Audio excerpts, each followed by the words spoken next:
work, everyone! We're looking to wrap with our two main ladies today. I can already smell our success. What do you mean, looking to wrap? Oh, aren't you the expert now?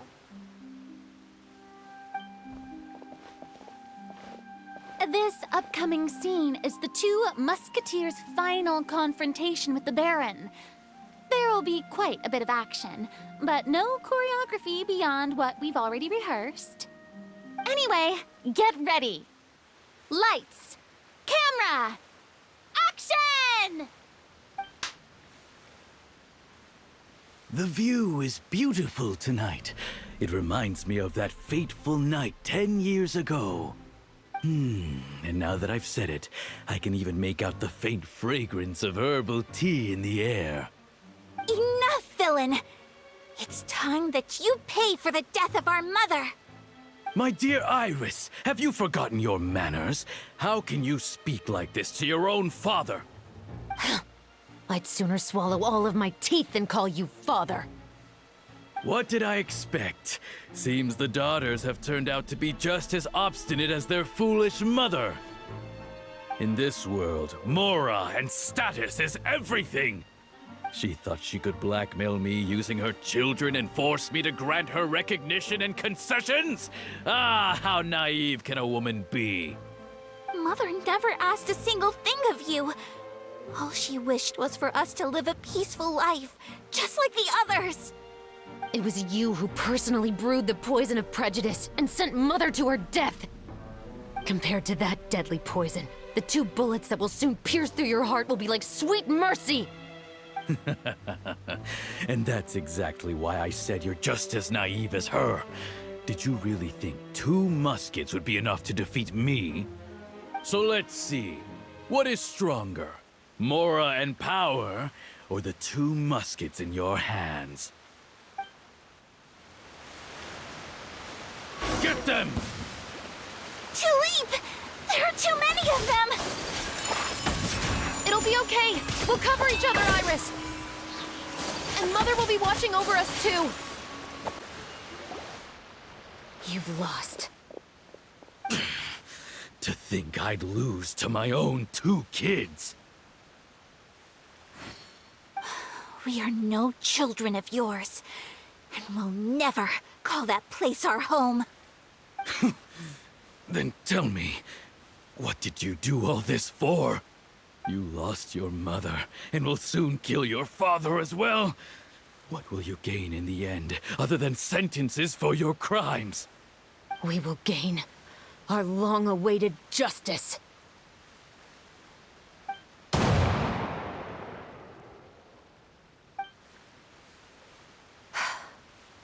It's over.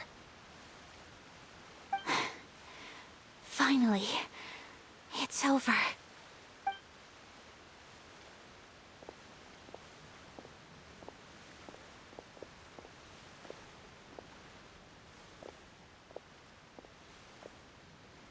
So, where will you go now, Tulip?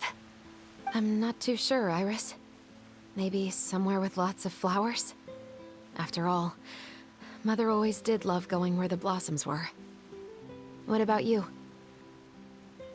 I want to go visit Mother's grave. Yeah, that's not a bad idea. Huh? Tulip, look!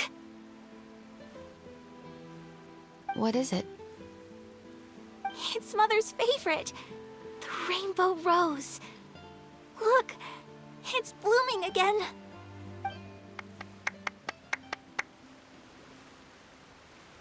Excellent! That was beyond mesmerizing. Even I didn't expect this scene to go so well. And we got it in a single take. All right, everyone. We've got a wrap for Tulip and Iris. Congratulations, Ayaka and Chevres! Thank you. I didn't expect our parts to wrap so quickly. I wish I could savor the experience for just a bit longer. Paimon totally understands. Paimon's not ready to say goodbye to the clapperboard either. Filming has really been a lot of fun. You were great too, Chevres. The way you said, long-awaited justice. It gave Paimon chills. That is indeed my favorite line in the whole book. I still remember trying to act it out in my room the first few times I read it. Whoa, Paimon would have never guessed you're that type. Who doesn't like stories where the guilty are punished and justice prevails over evil? Don't forget, I'm the captain of the Special Security and Surveillance Patrol. Captain, I have something urgent to report. Please excuse me, everyone. I'll be back in just a moment. It's okay, don't worry about us.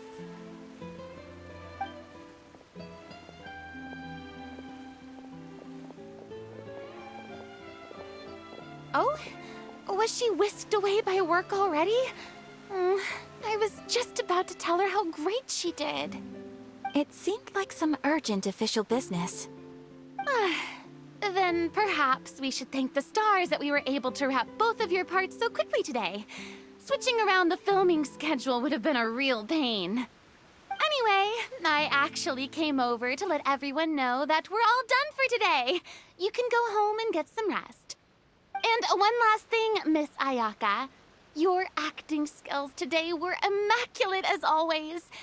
Are you sure you won't consider taking up full-time acting? See, I just happen to know this great troupe that's still looking for a lead actress. Thank you for your kind words, Director Farina. Unfortunately, there are still many matters that I have to take care of back home at the Yashiro Commission. I cannot remain in Fontaine to pursue an acting career. Nevertheless, I will make sure to treasure this incredible opportunity in my heart.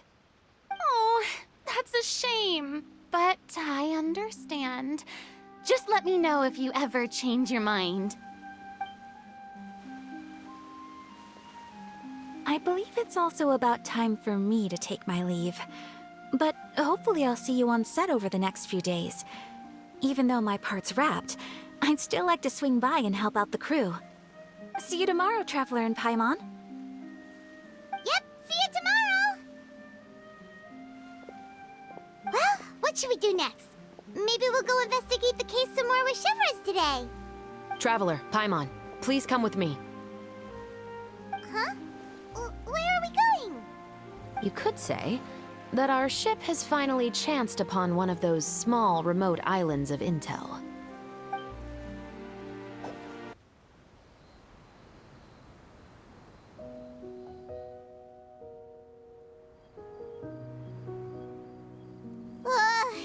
Paimon's exhausted. Paimon definitely didn't expect having to float this far after a full day of filming. So, Chevres, why did you take us here? Affirmative. It wasn't anything conclusive, but it should show us a clear way forward. Have you ever heard of someone by the name of Emily? Oh, you mean that famous perfumer? She's a good friend of mine. She's lent me her aid several times in the past to resolve some difficult cases. After I discovered the rainbow rose at the scene of the murder, I sent it to her. After all, she's probably the foremost expert on flowers and scents in all of Fontaine. And then?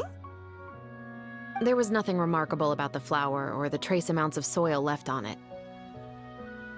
But according to Emily, the rainbow rose left by the killer was derived from a very rare cultivar.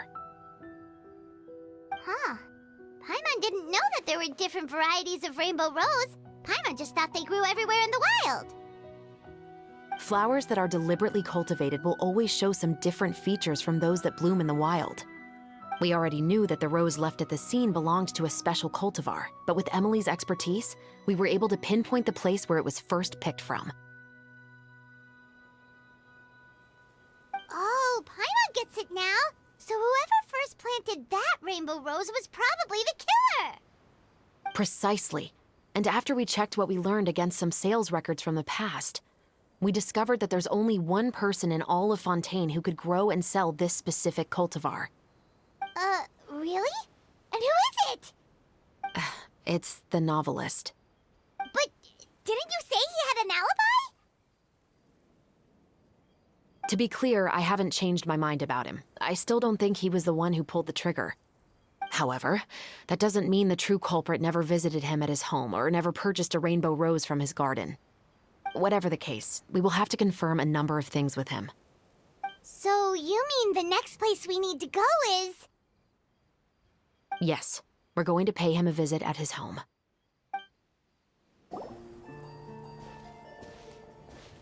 That should be his house. There are so many Gardamex stationed around the place. That's pretty unusual, right? According to what he told me last time we spoke, he hired them so he won't be harassed or disturbed. Huh. So there are a lot of flowers in his garden, but Paimon doesn't think we'll be able to pick one without alerting the Gardamex.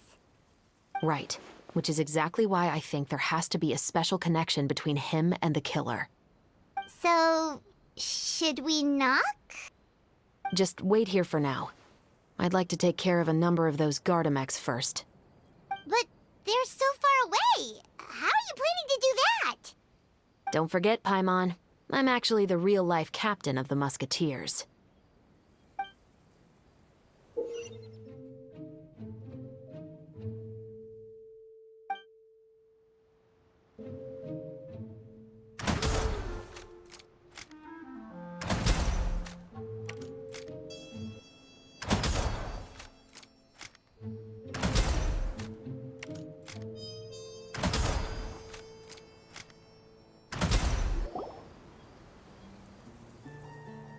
All clear. Let's go. Wait! Paimon's a little nervous now that we know he could be the killer. Can we go over our plan of action again? I'll go knock on the door and make sure it's safe inside. Once we're sure that we're in the clear, I'll ask him to come with us for a quick round of questioning at the guard's headquarters. But can't we just arrest him? We still have no evidence that he's the killer, or that he lent the killer any direct aid. Still, it would be appreciated if you could pick a rainbow rose from his garden for me while I'm talking to him. It'll help the Marachose Phantom confirm Emily's theory. Sure, no problem. Just be careful, Chevres.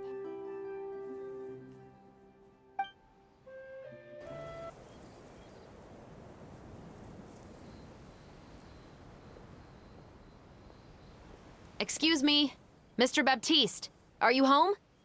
Who could it be at this hour? Oh, it's you, Officer Chevres. Would you mind accompanying me to the guard's headquarters, Mr. Baptiste? We would like to ask you some questions about a case. Oh, is it still regarding the murder case from before? I cannot confirm or deny that at this time. So it is then. Listen, I need you to come with me, Mr. Baptiste. Miss Chevres, I'll save you the trouble. Oh, and you two over there? There's no need for you to pick my flowers either. It's not time for them to bloom yet. Oh! Okay.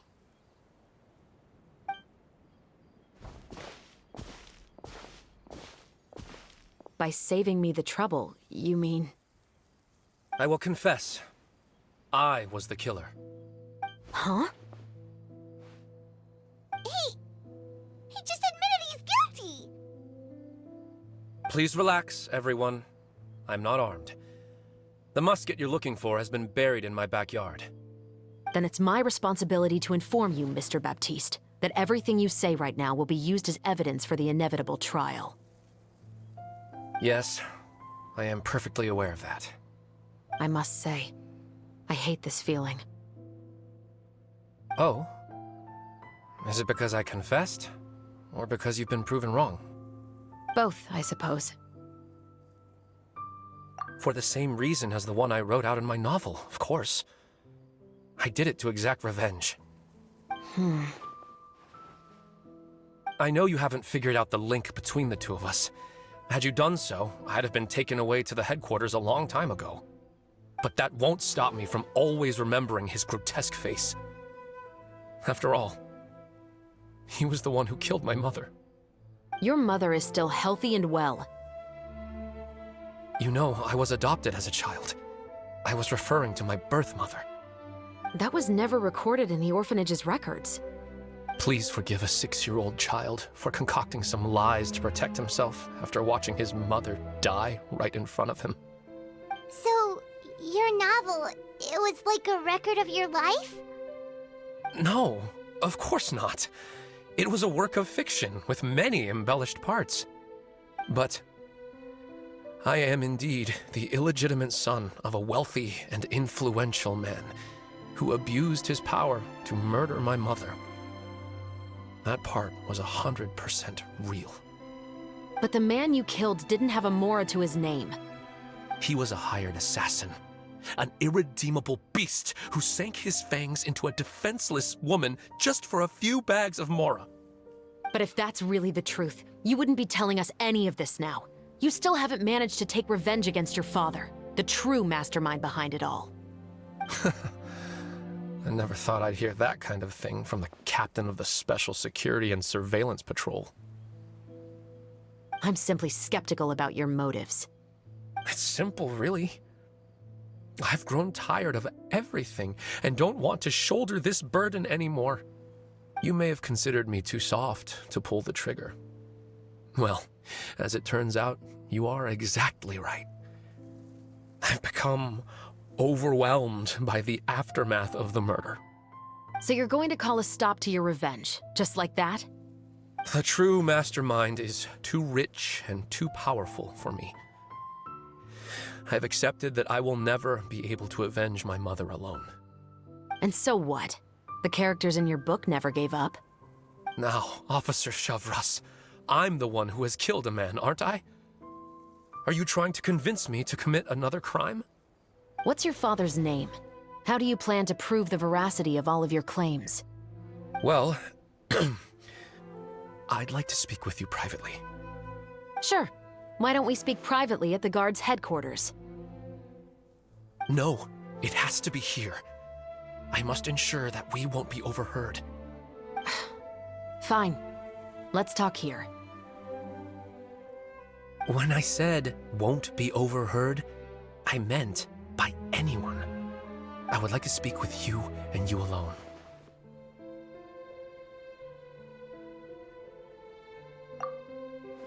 Thanks. I appreciate it.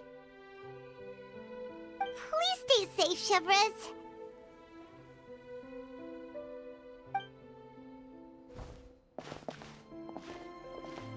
All right.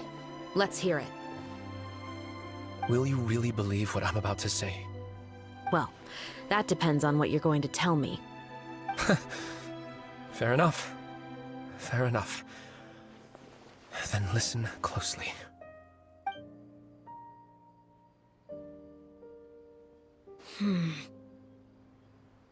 So that's how it's all connected. So, it seems you believe me after all. Do you want me to go public with this? No, of course not. At least, not right now. Then why did you bother telling me? You've read my work. What do you think? Even if you were to go public with all of this right now, he'd simply deny everything. It's been too long. Almost 20 years. Anything that could be used as evidence has long faded away. Even if there might have been a solitary island of truth once upon a time, it has long sunk beneath the waves by now. Justice will never find him. Not if you don't try. I know that as the captain of the Special Security and Surveillance Patrol, you will always stand on the side of justice. But do you really think a cushy life in prison really constitutes justice for him? I bet he could lead an extremely comfortable life in the fortress of Meripede. What are you trying to say? I've been observing you from a distance. Your portrayal of the musketeer was exquisite. Pull the trigger of justice against him. Let the villain get what he deserves. You want me to let you go so you may complete your revenge? No, Officer Shavras. I know that would be impossible. No. What I'd like is for you to perform the deed on my behalf. Oh, Chevres sure is taking her time. what could they be talking about anyway? Oh, Paimon's worried. What if he decided to attack her? Oh, you do have a point. Still, do you have any idea who the rich person might be? And why the novelist doesn't want us to hear what he's saying to Chevreuse? Sorry to keep you waiting, you two. Hey, how did your talk go? I've already sent someone to escort Baptiste back to the headquarters for questioning. He wasn't lying about the musket. It was indeed buried in his backyard. But what about the name? Did he tell you the name of the rich guy? Yes, he did. But for now, I have to return to the Special Patrol. There are still a few loose ends I need to tie up.